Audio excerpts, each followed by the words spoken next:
弟兄姊妹平安，今天是2026年1月23号。今天的经文是诗篇27篇第1节到第6节，撒母耳记上卷第9章27节到第10章的第8节，加拉太书第2章第1节到第10节。今天要跟大家分享的主题是眼光。常常听到人夸奖别人说你的眼光很好，大部分这样夸赞都是在说一个人很会挑东西，或者在夸赞一个人很会看人懂得识才人们会说你慧眼独具，这些都是在讲一个人他的眼光很超然，很出众，跟一般人不一样。基督徒呢？基督徒需要有上帝的眼光，才能够明白上帝的旨意，才会愿意遵循上帝的方向及道路。撒母耳记上卷第9章27节到第10章的第8节，记载了以色列第一位国王扫罗被膏抹的事情。我们看到他当时候是上帝眼中看为还不错的人。因为撒母耳说他将会领受到上帝的灵，变成新造的人，然后入神说话。这时候的扫罗随着圣灵做事，并且顺从先知撒母耳的指示。圣经记载，他们到了城边，撒母耳对扫罗说：“叫你的仆人先走。”仆人走后，撒母耳说：“我在这里停一下，我要把上帝的话告诉你。”第10章，于是撒母耳拿了一瓶橄榄油，倒在扫罗的头上，亲吻他说：“上帝膏立你做他子民以色列的统治者，你将治理他的子民，救他们脱离所有的仇敌。”以下就是上主选立你做他子民的统治者的证据。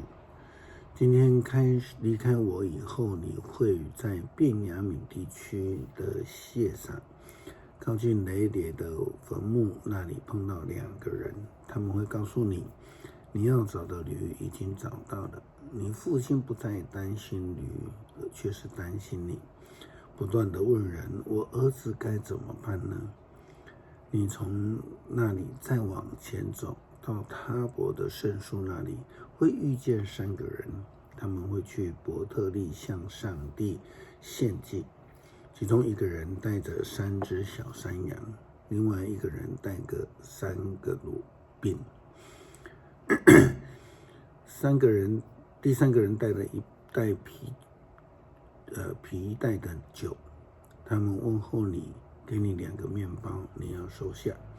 后来你要去基比亚，到上帝的山，在那里有非利士人的营帐。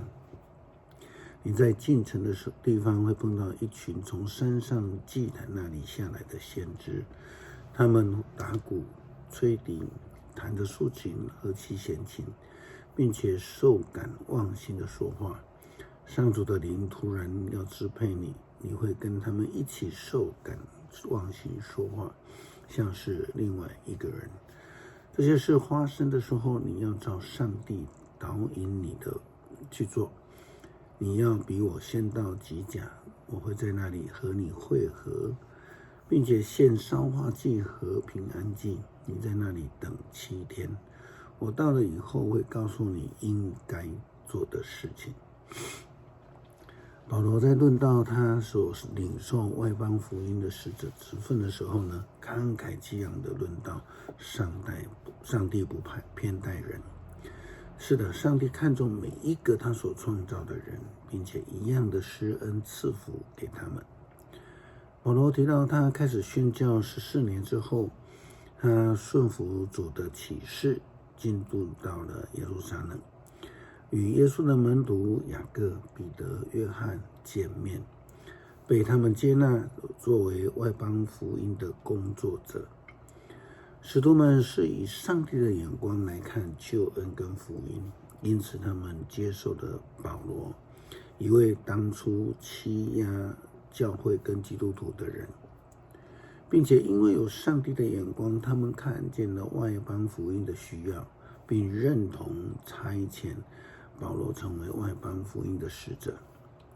也因为上帝的眼光，保罗领受了使徒对他唯一的要求，就是看见犹太人当中的穷人。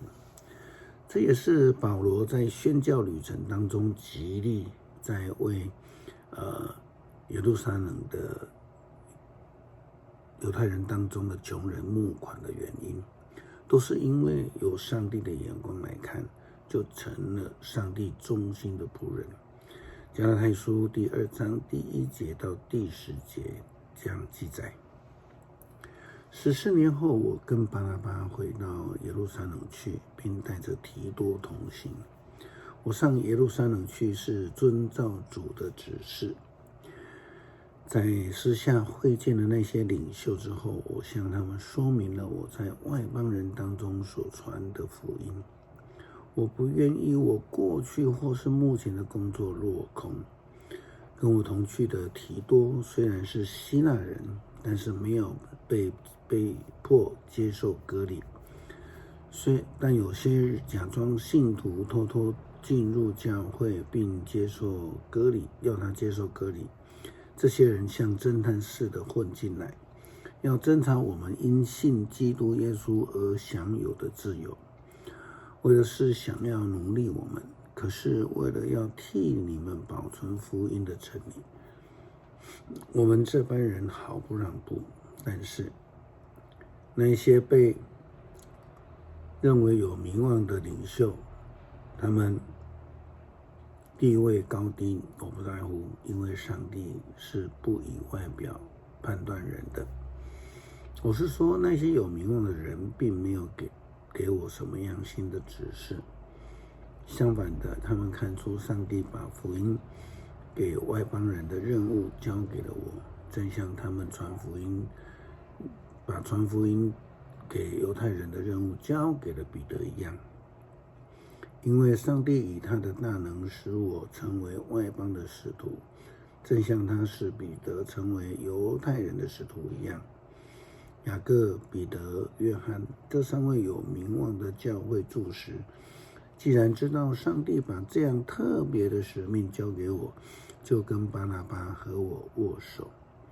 既然成为同工，我们就同意巴拿巴跟我应该到外邦人中去工作，而他们在犹太人中工作。他们只要求我们记得犹太人当中穷人的需要。这件事情正是我一向努力在做的。诗篇27篇第1节到第6节：上主是我的亮光，我的拯救，我还要怕是谁呢？上主是我生命的保障，我有什么好畏惧的呢？作恶的人攻击我，仇敌杀害我的时候，他们都绊倒扑倒。纵使大军围困我，我也不害怕。